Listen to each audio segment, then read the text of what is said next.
The vanishing footprints of Nsi River. In the heart of Umuekwe, a village swallowed by thick forests and restless winds, there lay a river, Nsi River. It moved like a snake, dark and silent, coiling through the land. No one dared to fish there. No one dared to drink from it. It was said that the river had a spirit, one that did not like to be disturbed. Elder Oji once warned, "The river sees, the river hears, the river takes." But the young ones laughed. Fear belonged to the old, they said, until the footprints started to vanish. It began with Ike, a strong hunter, fearless and proud. One night, he left his hut with a spear slung over his back, heading for the forest. He never returned. The next morning, the villagers found his footprints. They led to the edge of the river, but where he should have turned back, where he should have left a trail, there was nothing, just the silent, watching river. The elders gathered, murmurs spread. The wind carried whispers of old stories, of warnings long forgotten. Still, life moved on. 2 days later, Obele, a young widow, went to fetch firewood. She was seen walking toward the river bank. The villagers found her footprints in the sand. They stopped abruptly, as if she had stepped into the air and vanished. No body, no sign of struggle, only the river's endless, slow ripple. Fear gripped the village. The chief, an old man with skin like cracked earth, called a meeting. "The spirits are hungry," he said. "We have angered them." But no one knew how. That night, Nnamdi, the blacksmith's son, could not sleep. The wind howled through the trees, whispering things he could not understand. He lay on his mat, heart pounding, eyes wide. Then he heard it, a splash, slow and deliberate. The sound came from the river. Nnamdi crept to his doorway. The village was silent, all but the wind and the river's murmur. And then he saw them, footprints, deep and wet, leading away from the water. They glistened under the moonlight, fresh, but no one was there. No body, no shadow, just the footprints. Then, one by one, they started to disappear. Not washed away, not covered. They simply faded, swallowed by the night. Nnamdi ran to his father's hut. His screams wakened the village. By the time the elders arrived, the ground was clean. The chief knelt, running his fingers over the earth. It was dry, as if no one had walked there at all. "We must make an offering," he murmured, "before more are taken." At the edge of the village, beyond the baobab tree, lived Ineora, the oldest woman in Umuekwe. She rarely spoke, but when she did, the earth seemed to listen. That morning, the elders went to her. They found her outside, staring at the river. "You have come too late," she said before they could speak. The chief frowned. "What do you mean?" "The river is calling its own." Her voice was low, brittle. "It always does when the time is right." The elders shifted uncomfortably. Neora turned her milky eyes toward them. "There was a time when the river was a road," she whispered. "A road for the dead." A cold wind stirred. The elders leaned in. In the days of our ancestors, warriors were sent to the river when their time came. The river swallowed them, carried them beyond to the land of spirits, but the tradition stopped. The river left hungry. She paused, her lips dry, cracked like old bark. And now it takes. Silence. The chief's throat tightened. How do we stop it? Neora shook her head. You cannot stop what has already begun. The wind howled, carrying her words through the village. A new fear settled over Umuokwe. That night, no one slept. Mothers clutched their children. Men sat by their fires, gripping their spears, though they knew no weapon could fight his spirit. Then the drum started, low, slow, a summons. The villagers gathered under the moon.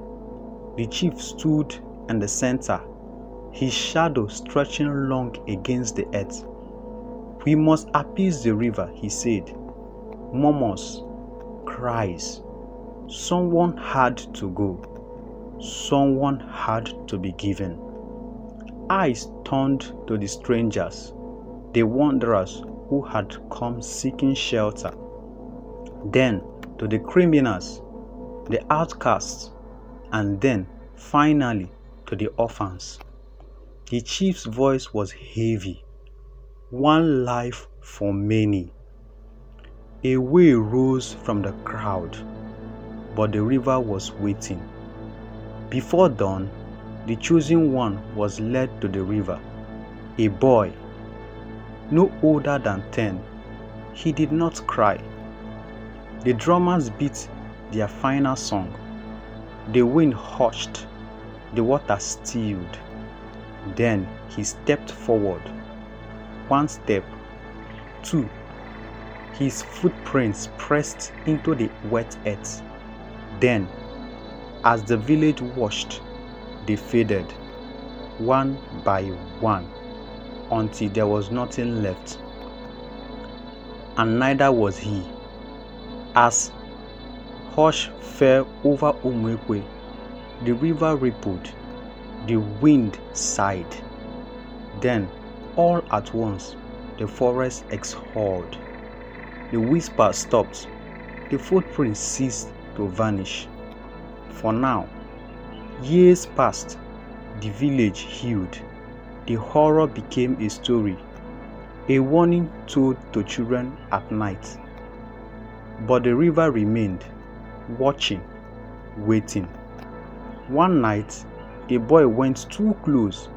He left his footprints in the sand. By morning, they were gone. And so was he. The village of Umuokwe moved on. That was the way of life. Crops had to be tended. Markets had to be opened. Children had to be raised. But the river did not forget. Neither the ones who lost their loved ones. Nkem's wife still left food at her doorstep, hoping her husband would return. Obele's sister still called her name at night, listening for her answer. The boy's mother, she has stopped speaking altogether. Yet, for years, the footprints did not vanish. The river was full, satisfied, until it wasn't. It started with the rain. Not the gentle kind that brought new life to the fields, but the angry kind that beat against the earth, tearing leaves from trees. The sky turned the color of old bruises. The river swirled, dark and restless. Then came the dreams. Nnamdi, the blacksmith's son, woke up drenched in sweat.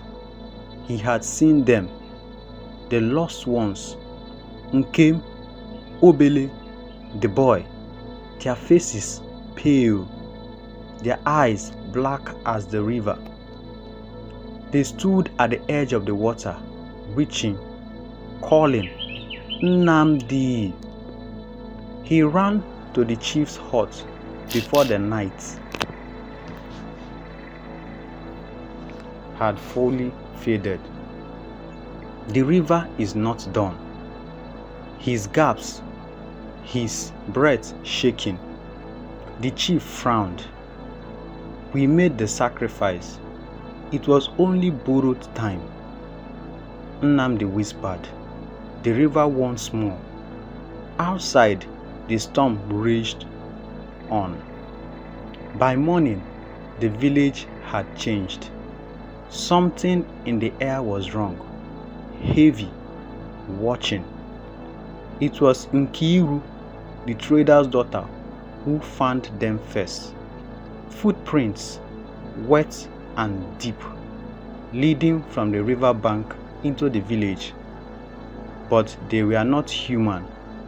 The toes were too big, the arches too hollow, the steps too light, as if whatever had made them was neither fully here nor fully gone. And then they led straight to the chief's door. The old man stepped out, his face unreadable. He knelt, touching the damp earth where the prince had stopped. A shoulder passed through him. We have no time, he murmured. The river was calling again.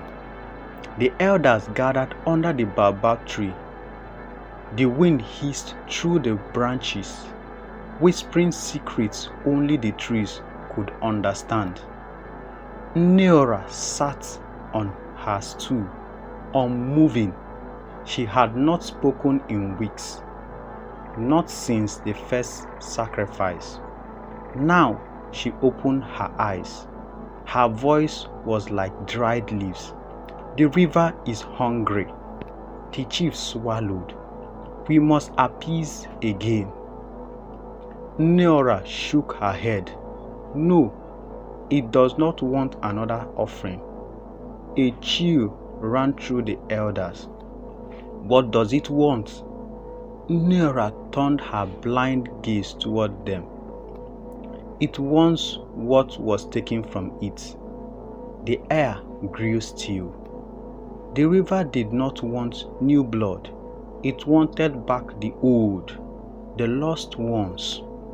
That night, Nnamdi led a group of men to the river. The moon was high, but its light felt weak, swallowed by the weight of the night. They stood at the edge, gripping their spears, but there was nothing to fight, nothing to see, just the water, endless and knowing. We must call them, Nnamdi said. The men hesitated. To speak the names of the lost was to invite their spirits back. But the river had already invited them. Nnamdi took a deep breath. Nkem, he called. His voice barely carried over the wind. Obele, the boy. The river rippled, and then the footprints appeared, one by one, walking toward them. The men froze. Their hearts pounded like the village drums. The footprints stopped a few feet away. Then the water began to rise, not in waves, not in floods, but in shapes, figures. They took form. Nkem, his spear still slung over his back. Obele, her hair still braided. The boy, his small feet barely touching the ground. Their eyes were empty. The river had them, but it had never let them go. Nnamdi stepped forward. "You do not belong here," he said, his voice shaking. The figure stared, silent, waiting. And then the boy spoke. "Neither do you." A hand shot out. Not a hand. A shadow. A piece of the river itself. It wrapped around Nnamdi's ankle. He screamed. The men rushed forward, but the river pulled hard. The ground beneath him vanished. He was falling. No, he was sinking. The river was taking him. He struggled, kicking, clawing, but the more he fought, the deeper he went. The last thing he saw was the boy's face watching. Then, nothing. The water swallowed him whole, and the footprints, they vanished. By morning, the storm had passed. The air was light again, and the village quiet. But Nnamdi was gone, and with him the river's hunger. The footprints never returned. The water remained calm. The village moved on, because that was the way of life. But sometimes, when the night was too quiet, when the wind was too still, the villagers swore they heard whispers rising from the river, soft, calling, waiting, because the river never forgets.